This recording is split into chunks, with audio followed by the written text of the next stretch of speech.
actually going into this game now, Jules, this is a massive game because before, if you asked me this a month ago, I'd say, Liverpool are going to win this one 4-0.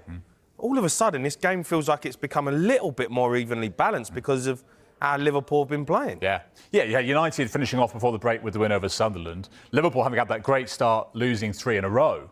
So who, therefore, does this... I mean, it's a big game, whatever, but who does this game feel bigger for, Slot or Amorim? I think it's bigger for Slot. I do, because, look, we're seeing Arsenal now. Obviously, you know, the way they've been playing, they've been firing, but Liverpool have been poor recently. 3 on the bounce, you know, lost to Chelsea. You know, all of a sudden, Arsenal have caught up with them.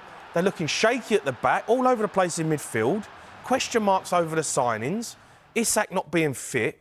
You know, there's a lot going on at Liverpool with Arne Slot, and he's got to figure it out. He's got to gel this team. But these aren't questions we were particularly asking after 7 games when they won 7 in a row. I know. It's the Chelsea game, it's the Galatasaray game, it's the Palace game. Yeah. What has happened? Has something changed? I don't think much has changed. I just think that they were winning. Yeah. You know, right? And when you're winning, it kind of can paint over the cracks a little bit. And, you know, they weren't great at the start of the season, Liverpool, but they won games. A massive win against Newcastle in the final moments. You know, Bournemouth, I remember, you know, they 2-2 in the second half. They ended up winning the game 4-2. There were question marks over conceding goals, Liverpool, but they're winning. Then all of a sudden, that result against Crystal Palace changed. It was like, right, they've lost. They are beatable. There are cracks in this team. And then I feel like, you know, they've been exposed a little bit. And now you look at it and go, is Frimpong the right player there? They're having to play Szoboszlai. You know, is Kirkez settled in right? You bring back Robertson, Isak and Ekitike, how are they fitting into the team?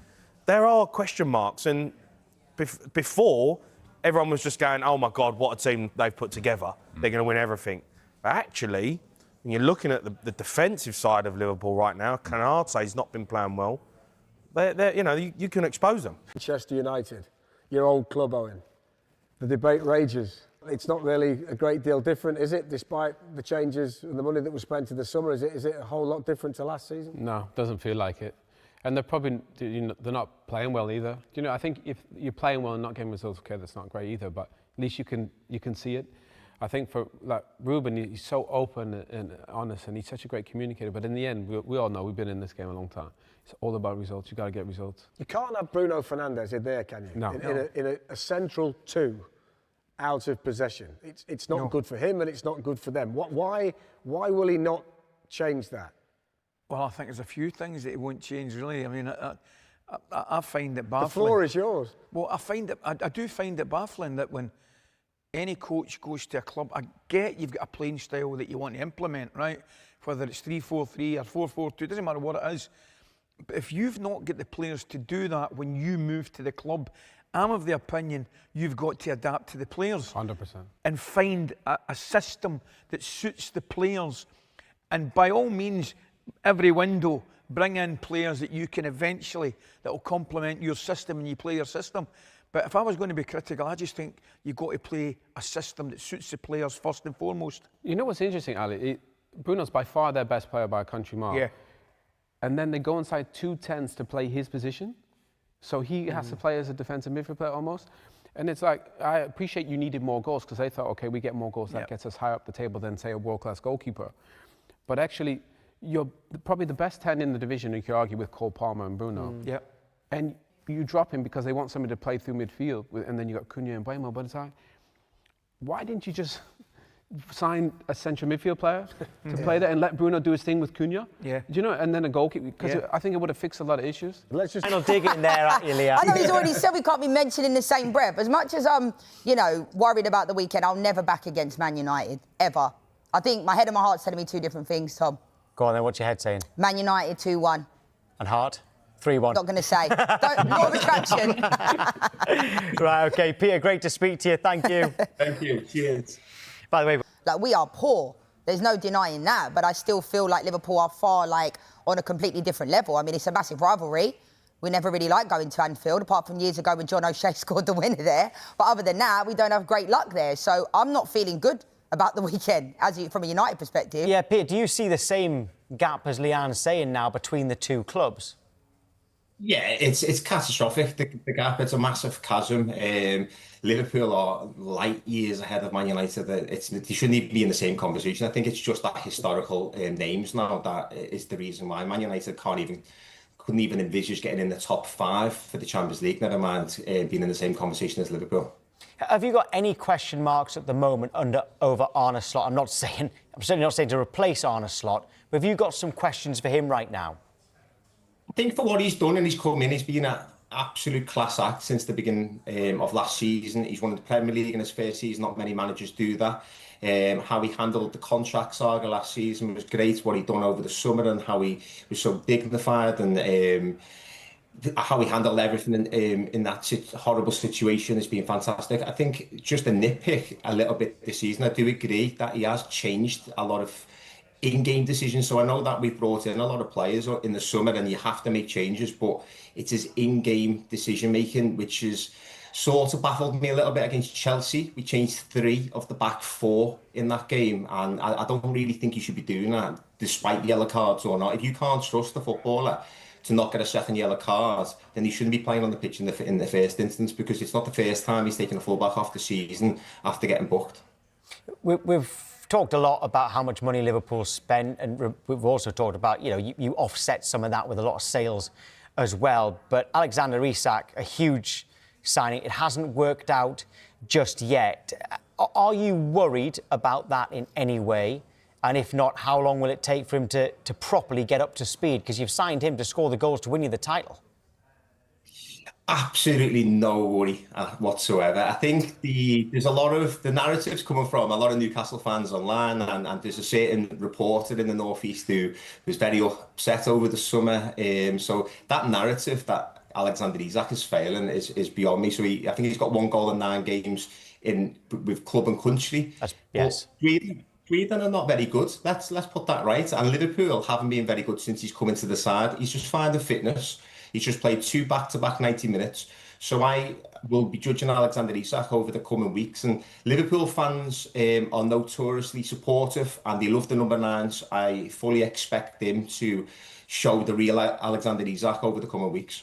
Can I just say, Tom, as well, is it a concern for you that there's so many kind of out-of-form players? Because obviously I've no doubt individually you have fantastic players, but there's a lot of players that kind of haven't been at it this year. Look at Mo Salah, McAllister. A lot of people are saying Mo Salah should be dropped. A lot of fans are saying he shouldn't. What's your take on that? Yeah, it is a bit of a concern, but it's very disjointed. So when we brought players into the team, and we've changed 4 or 5 players of the actual starting outfield 10. So it's disjointed all over the pitch. So if you think about Mohamed Salah, he hasn't got Trent Alexander-Arnold behind him. Szoboszlai was on that right-hand side as well. So he hasn't had that connection. On the left-hand side, you said, Kirkes, so he's new on that left-hand side. McAllister's not been playing well. But then your left-hand side, you're missing Luis Diaz. So there's lots of balance issues which need to be rectified. But yeah, it is a little bit of a concern. But when people say about dropping Mo Salah, who are we putting in, by the way? Because there isn't no one to put there. So I really don't understand anyone who says, let's drop him. Because, again, who are we putting in? Yeah, I wouldn't be dropping him. But is that an issue, though? Because over the summer, everybody said Liverpool were 1 short at centre-back, all right? And Konaté's form's been poor, so that's maybe been proved right. But right back, you've been putting Szoboszlai there, even though that didn't look like it was going to be a weak area, because you've got Conor Bradley and you've got Frimpong as well. But now, with this question mark over Mo Salah, with his current form, is that another area where maybe you didn't look at enough? Because you've got versatile players who can play there. We haven't got a natural right winger other than Salah. Well, we are 1 senior forward short from last season. It's as simple as that. And a lot of the general public were talking about where the Liverpool player is going to fit in. And now we're saying we're realising we are 1 short. So, yeah, possibly. But I also think when Liverpool don't play well, Mohamed Salah automatically gets the blame. Everyone looks at him. And if you look at him carefully, he's normally got 2 players on him, if not 3 players on him. What he needs now is for the rest of the players to stand up a little bit, because I don't think his form is absolutely critical to Liverpool's form at the moment. I think the biggest problem we've got is in midfield. You talk about the right-back position. I think that's a bit of a concern for me when I look back in the summer stylistically. We've signed Frimpong, who can't pass the ball out to the back 4.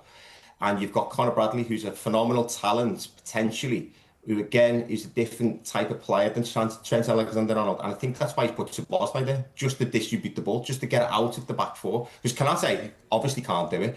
And Van Dijk, there's always a man on him. So that ball, that outlet that we're missing from Trent is why Szoboszlai's been playing it. Well, obviously Mark Gahey as well. Yeah, they did try. They tried to get Mark Gahey, and sadly for Liverpool, happily for Crystal Palace, didn't happen on deadline day. Right, Peter, come on then. I was going to say your prediction for Sunday, but I suppose I better say, how many do you think you're going to win by on Sunday? Calm down, jeez.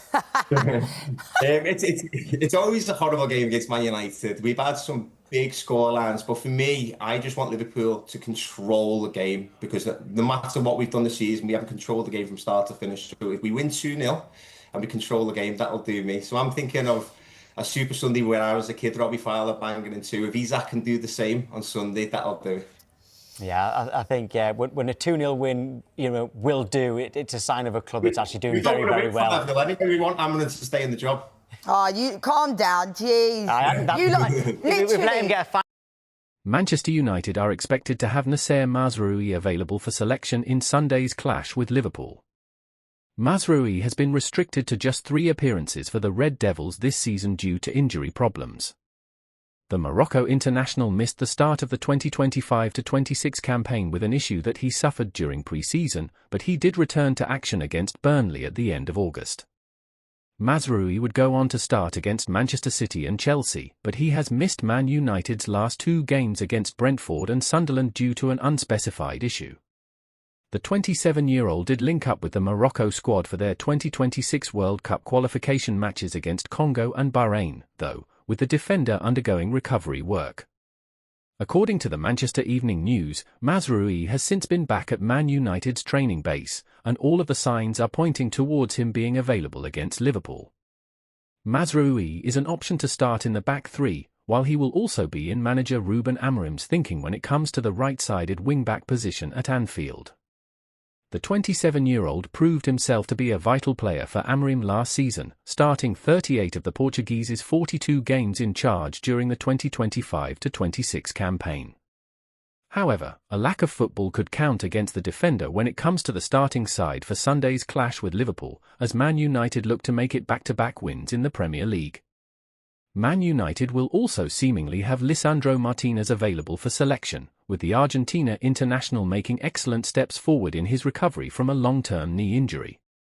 Martinez has been sidelined since February after undergoing knee surgery, but the defender could allegedly be back on the field before the end of the month, potentially against Brighton and Hove Albion on October 25. Man United have not suffered any fresh fitness issues during the international break, and the Red Devils will train as a group on Thursday as preparations for Sunday's match officially begin.